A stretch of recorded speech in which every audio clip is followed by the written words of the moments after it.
What's driving the discussion and interest today?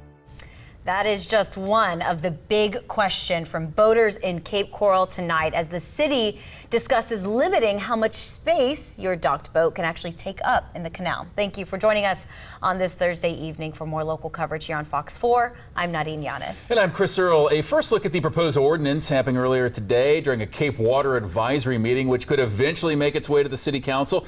Tonight, Fox 4's Colton Chavez live for us in Cape Coral. And Colton, this could mean some major changes to those waterways.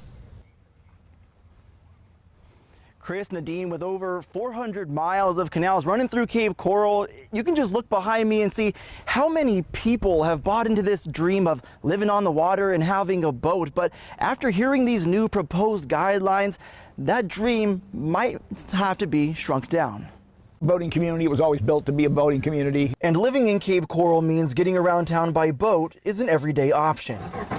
But a proposed mooring regulation ordinance is asking that when docked, boats in Cape Coral don't take up more than 35% of a canal's total width. You can moor from your seawall or from your water line out 35% of the canal, and the same thing on the other side, 35% of the canal.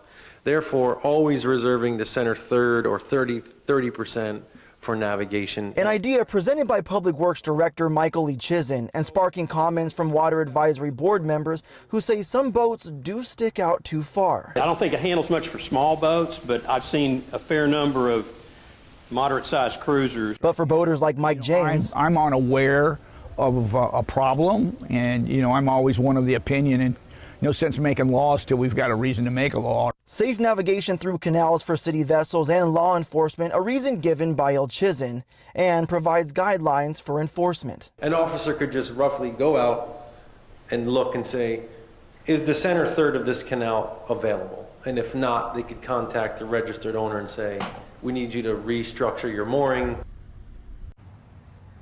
And during today's meeting, the Water Advisory Board said one of their biggest concerns when hearing this proposal is that it doesn't clearly state that this limitation doesn't apply to people fishing out in the canals, and they wanted Public Works to go back and make sure the language really expresses that to not confuse anybody for when this gets sent to council. And of course, we're going to continue to follow this story, and I'll update you both on air at fox4now.com and here live on TV. But for now, live in Cape Coral tonight, Colton Chavez, Fox 4.